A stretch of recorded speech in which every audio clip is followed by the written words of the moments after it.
Welcome to Stage, Screen, and In Between with Helen. I'm Helen at the Plaza Media Center here in Patchogue, Long Island, and I am with Robert Amico, who is a very talented actor, acting coach, producer, writer, and so many more things. He's an actor in a movie that's screening tonight called A Near Myth, The Oskar Knight Story. How are you doing, Robert? This is so exciting to be here with you. To be here with you. I know. We know each other from the 1970s, believe it or not. AD, not PC. Yeah, right. AD, right. So tell us something about yourself before we go into the movie we're going to see tonight. Well, I started this journey 17 years old. I studied with Lee Strasberg at Carnegie Hall. From there, I studied a little bit with Stella Adler, a little bit with Uta Hagen, but my heart, Shelley Winters. And at those times, I would just do theater. And then I kind of quit the business when I was young to get married at 19. Came back and just took my career by storm. Came out to L.A. in 1990 on a Spielberg film, Hook, and I went there and never came back. Yeah. So let's go into the Oskar Knight story. Okay. Tell us something about it, because it's really a myth. It's a mockumentary. A mockumentary. And it's very interesting, a very charming film. I loved being in this film. I love being associated with all these different stars from different eras, like John Probst, who played Timmy on Lassie. Yes, I've met him. And I forgot her name, who played Lois Lane in the George Reeves Superman, and Maureen O'Hara. And they all played themselves, talking about how, in different generations, how they worked with Oskar Knight. It's a very charming little film, very well done. I love Scott's writing, and he just called me 2 days ago to tell me I'm cast in his new film. Great. So Scott, what is his last name? Scott Fivelson. Okay, and the director is? Scott Fivelson. Oh. He wrote it, and directed it. Yes. Oh, and he's from California. He's originally from Chicago. Wonderful writer. Has a master's degree in journalism out of, what's that big university? Northwestern University. Oh. So very talented. I love his writing. I love working in his films. And yeah. So give us a basic idea of the storyline of this comedy. Okay, it takes you through the life of a fictional director called Oskar Knight. It takes you through the whole journey from when he started to when he ended, and all of his frustrations are he never won an Oscar, even though his name is Oskar Knight. He started directing the day that he landed in Hollywood, right? Yes, in the 20s. And it takes you through this whole journey. It mixes real actors, real people playing themselves from the stars of yesteryear with this fictional director. There's a lot of Hollywood photos from the 40s and 50s where he is put in the photo with Clark Gable and Gary Cooper. Amazing. So it takes you.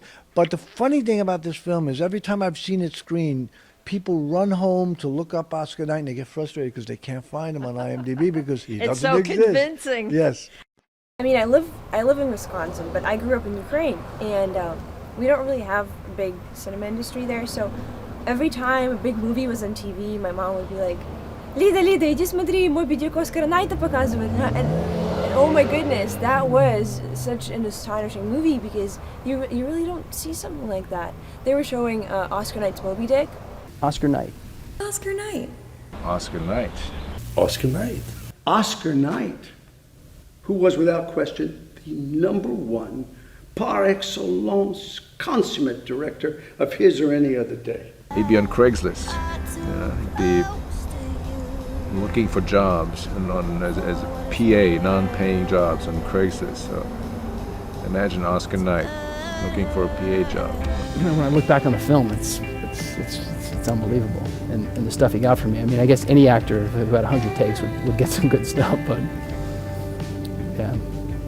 My name is Oskar Knight. This is my film. I hope that you will like it. I'm walking my karma, doing my bit. I'm walking my karma, making it fit. I'm walking my karma, the hand I was given,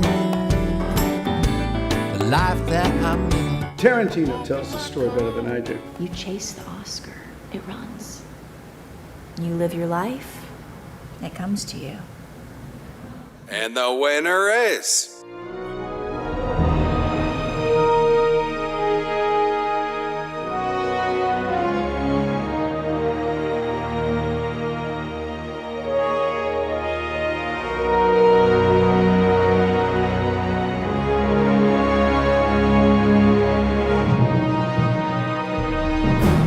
About your character. My character is Reggie Leonardo. He's an A-list superstar who wins the Oscar off of Oskar Knight, his hero. Because he starred in one of Oskar Knight's films and he directed a reboot of it, and I won the Oscar. One More Chance is eye on the prize. Oskar Knight brings it on with two of the biggest stars going. Past award winner Reggie Leonardo and past award winner Tom John. The rest is history, and a movie called Blunt Force Trauma. And here comes Reggie Leonardo. Reggie! Leonardo, the winner tonight, the big winner tonight. Now you're rocking the after parties. How does it feel, Reggie? Feels good. Seeing new friends and old tonight, Reggie? Oh yeah, me and Richard Gere were hanging out together. We call it the White Hair Club. You and Richard Gere, both awesome. Two guys who carry it off well. Thank you. Reggie!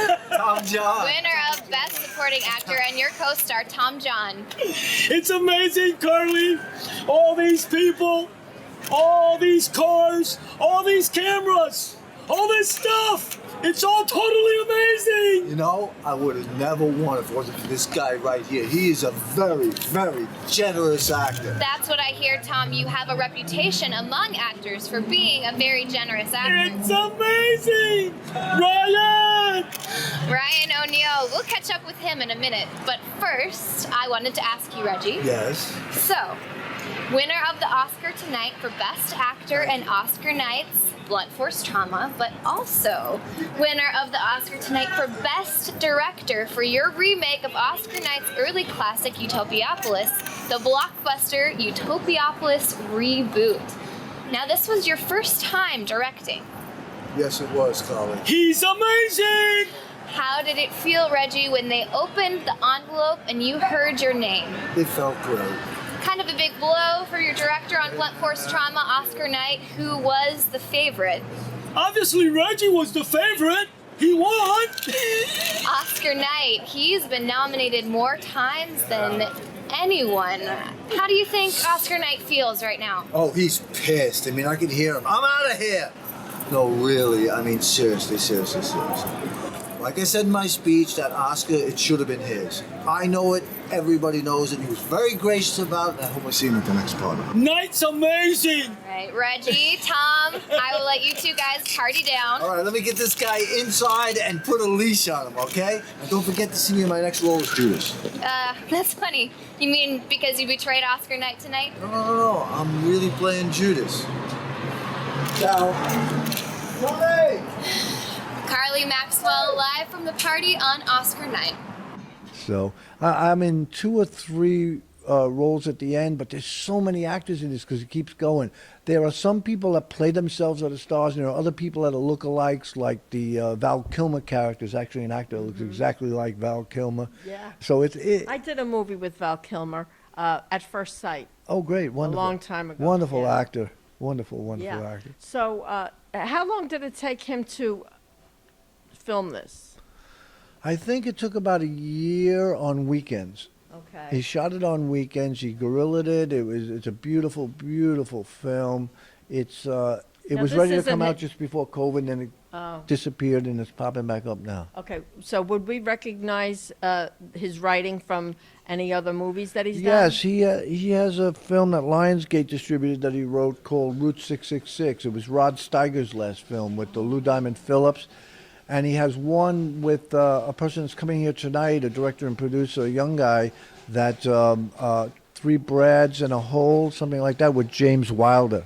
Oh. So, yeah, he's experienced. And he's got this new one that I'm in with Billy Wirth, my friend Dan Lauria, who I love, and Jonathan Silverman. You've got a lot going on. Oh, me? So, I just started a new company, too, a distribution company. Tell everybody For about horror, that. sci-fi, and only for horror, sci-fi, and fantasy. We just did a soft launch a week ago. It's called Unreal Live. And found a way to make filmmakers money, shorts and features within those 3 genres. and even the fans can make money. So it's interesting. If fans register, you can register for free. The filmmakers can put their films on for free. They set the price. It's really wonderful. They can leave any time. There's no contract. Really? So it's online? Yes, an online film festival. We raised $1 million or $2 million, paid for the technology, state-of-the-art technology, and we just soft launched, so we're trying to get going now. So, Okay, so now after the screening tonight, you're going to have a Q&A, right? Right. So how would anybody contact you if they're interested in putting their film up on your site? Oh, great. You Or can contact me on Facebook Messenger. You can find me, Robert Amico, or my email is Amico7R, my last name, the number 7, the letter R, Amico7R at AOL.com. Terrific. Yeah, I love this.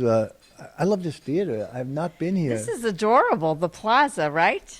I'm here now with Neil, who is the manager of the Plaza Cinema and Media Arts Center. How you doing, Neil? This is adorable. Well, thanks for coming. We're very glad to have you guys here. Yeah, it's very cozy, and yet it's very hip and artsy looking, right? Yeah, it's a great place, a little bit of a secret in Patchogue, but we're hoping that more and more people come on out and find out what we're doing here and see that it's a very special place. And what are you doing here? Well, we show a lot of different independent movies here. If you're a lover of cinema, we show the sort of things that you won't necessarily find at the Cineplex. Currently, we're showing 2 different features, but also on the weekends we'll show National Theatre Live productions from the West End of London. We'll also show exhibition on screen events where we explore, currently we're exploring Vermeer, the Dutch painter. So there's any number of different things going on here besides cinema and special event nights like tonight. Oh, and how long has this been open? The Plaza's been around for about 12 years. Oh, Yeah, okay. yeah. And when people come here, what is their reaction? Are they surprised? Because this is like a little, an oasis, right? Right, right. I do think that most people that come here can't wait to tell their friends about it, and that's obviously something we encourage. We are a not-for-profit organization, so we very much rely on our customers, our return customers, our folks that make donations to help keep the place going. We have the Blue Velvet Lounge, which is a concession stand that is named in honor of Isabella Rossellini, who is an honorary trustee. So it's a really cool place, and most of the time people come here, they can't wait to come back. Yeah. So now, if somebody has a film that they want to submit or an event they'd like to hold here, how do they go about it? Well, the best way to do that is to contact our operations manager, Rick Eberle. I can give you Rick's contact information at the end. But go visit us at plazamac.org. There's a contact page there, and you'll be able to find different ways to reach out to us via there as well. And anything that is happening at the Plaza will always be updated on plazamac.org, and follow us on all of the typical social media platforms for the same. Great. Thank you so much. Okay, thanks so much for coming. Oh, my pleasure. All right. I'm here with such a lovely actress, artist, poet, painter. What else do you do, Diane? Diane Hanna. She does everything. So nice to see you again, it's so Diane. nice. It's been a while, yes, it's right? been a long time. With COVID and everybody's schedule, right? It's so great to see you again. So tell everybody what you're up to right now. Well, right now, since COVID, I started doing movies again. I just finished a film called Once a Week for Life. George Stavolis, I want to get his name right. He's the writer and director, and I'm playing his mom. I'm playing a Greek mom. I'm also working with John Kopoulos. He was in The Breakfast Club. He's been in many things. I play his wife. So it's been exciting. You know, I can't wait to see the whole production. And that was a different character I never played. I'm always playing the mob films. They're always calling me. I also do off-Broadway, which is called Murdered by the Mob. It's off-Broadway dinner theater, and I play Donna Rosella. I'm the widow. My husband gets killed by the mob, and I come to the party because they're going to announce a new Don, and I'm a crazy lady. I'm fun, I'm crazy, and it's such a fun show. I never thought I would do theater, but once I did theater, I love working in front of a live audience. So now, tell everybody about your paintings, because your art is exceptional. I see you on the internet often. I also do a series called, it's my mannequin collection. I take pictures of mannequins, and it's called As My World Stands Still. And the reason why I call it that is because I want to capture the moment. And now I'm going to be painting with my feet. because I love music on canvas. So And painting with your feet because you love music. I love right. music. So you're doing it to music? I'll put music on and I'll dance on the canvas, and whatever comes out of my soul will be shown on the canvas. What kind of paint? Not oil, right? I use acrylic. Oh, I love acrylic I painting. use acrylic. Well, I call myself the escape artist because I escape when I do my arts. Anything in the arts, that's my escape. So I love it. I also do photography. I'm a photographer. I write poetry. I played piano since I was 7. So anything to do with the arts, I'm there. You're a I'm true just- artist, really. You have it all going I love on. fashion. And she loves fashion, Fashion. too, and we could tell you. Thank get you. up. Thank I you. was just telling Diane that Katy Perry at the coronation extravaganza was wearing a very similar gold lame gown. So gold lame is in, I imagine. Thank you. I love it. I just put it together for tonight. I'm so excited to see my Robert Amico in his film tonight. We're here in this theater, which is a beautiful, quaint theater in Patchogue. Right. The Plaza Media Plaza Center, Media. right? And we worked together. Yes, we've worked together on a theater. It was theater. Yes. Little skits. It was in Bethpage. I played the bloody nurse, and we had little skits. It was Bethpage Restoration Right. Village. Yeah, it was for Halloween, and I had this long monologue.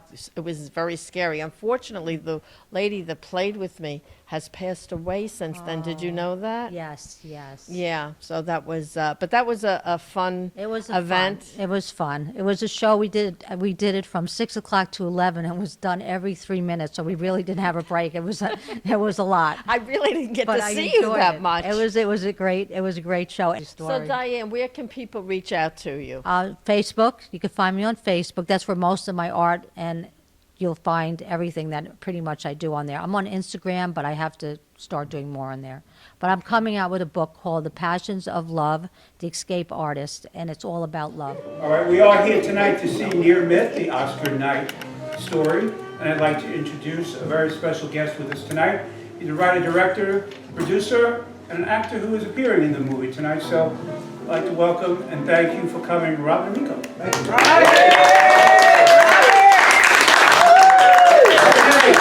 A little bit about the film. Scott Fivelson, the writer, is a wonderful, wonderful writer, and very interesting, unique concept. And I know when you go home, you're going to try and look up this director, but he doesn't really exist. I just wanted to know that, so you don't drive yourself crazy thinking what's going on. And I'm going to do Q&A to answer all your questions about whatever you want, God, the universe, anything you want. We'll answer your questions. So. All right. Just saying. What do you think? Interesting, right? Any questions? I have to say, first of all, Lenny, who played Oskar Knight, passed away last year. Oh. So it was really sad that he didn't really get to enjoy this because he did a wonderful job. Yeah. Also, all the footage, all the films are all made up. The footage from that was supposed to be old films, Oskar Knight films, were all shot from scratch. None of those films really exist. Oskar Knight does not really exist. I thought so. So what was the inspiration? Well, I didn't write it. Scott, the director, wrote it. He's just a wonderful, wonderful, wonderful writer. Yes. This was his directorial debut. Any questions? How long did it take to put the whole thing together? He shot it, I think, for about a year on weekends. So it was just like a Friday, Saturday, Sunday shoot. You get people together, and we would pop it off. A lot of it was guerrilla, but it looks great. So, and the young Val Kilmer was great, right? Yeah. Which wasn't Val Kilmer. Yes. That was a real actor, though, the other one, Julian or whatever. Oh, yeah, they're all real actors. I'm saying because I know him from many. And the one girl did Black Swan with Natalie Portman. Yeah. So it's a lot of, and did you notice John Probst? Timmy from Lassie? Yeah. And Lois Lane? Yes. Lois Lane. Yes. She looked exactly the same. She passed away right after she shot. But, That's great. very interesting, very well done. Yeah. Questions? I was going to ask you about Lois Lane, but you didn't. Oh, okay. So the photographs, Did he have to get rights for that? Yeah, he paid for the rights, and then he cut Right, of course.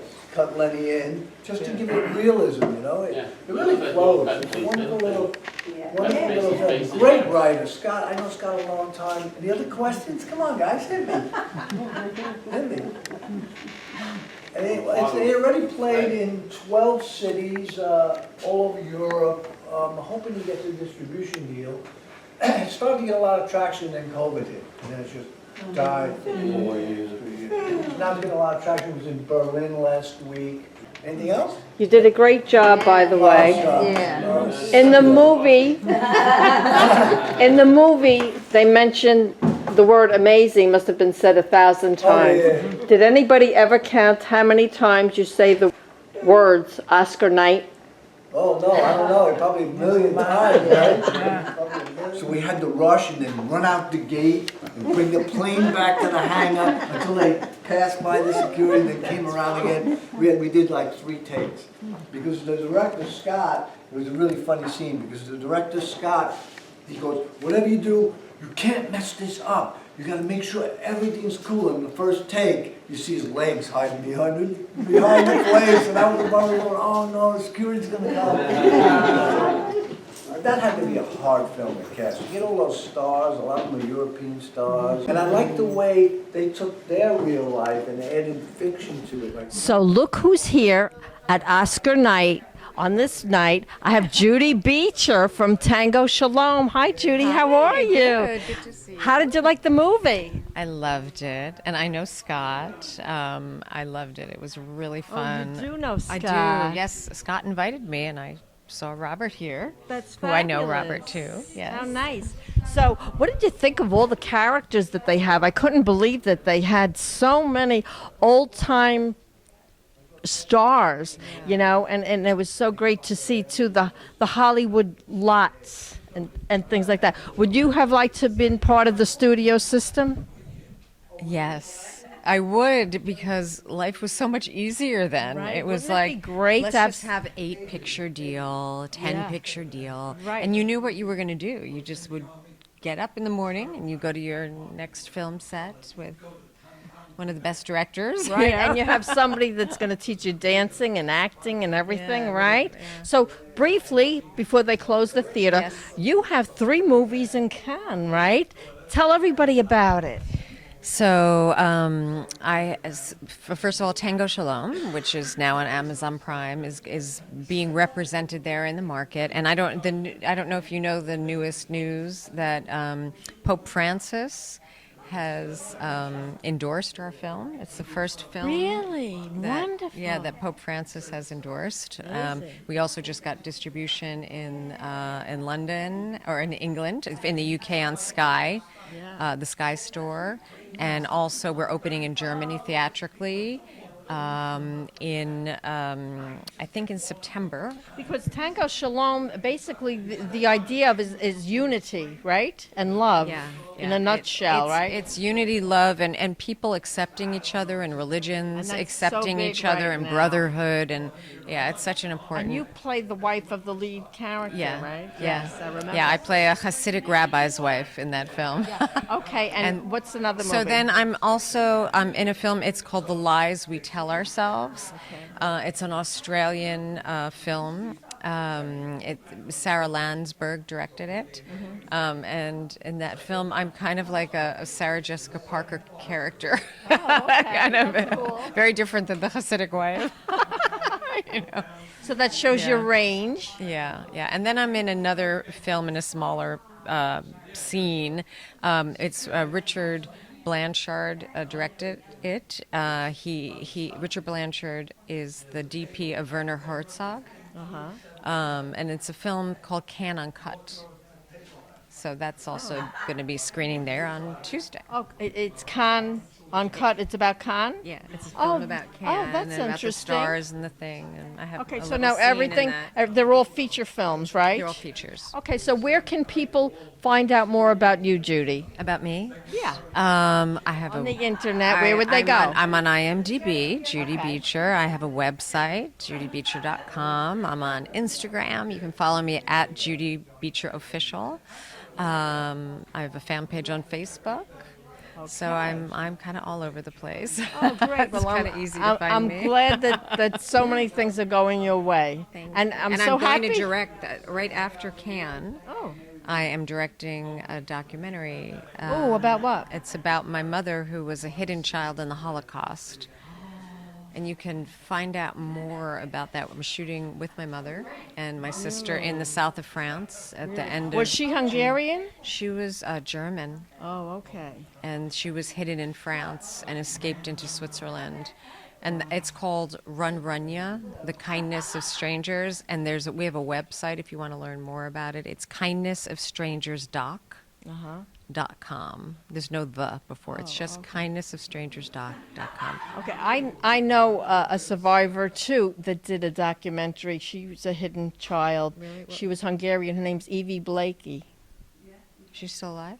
She's still alive. Yes. Evie Blakey, yeah. Yes. That sounds familiar to me. So that's very interesting. Anything like that. It's really very interests me. important right And there now. aren't that many left. So not. it's That's why important to it's- tell the story. It's right. so important because people, That's great. right? Tell That's the story. That's the only, hearing it from the person that it happened to. Right. Because a lot of people don't know anything about it. I know. It's so true. I really feel like it's my duty as the daughter. And we never want a history to repeat itself. No, we So don't. thank you so much, Judy. Yes.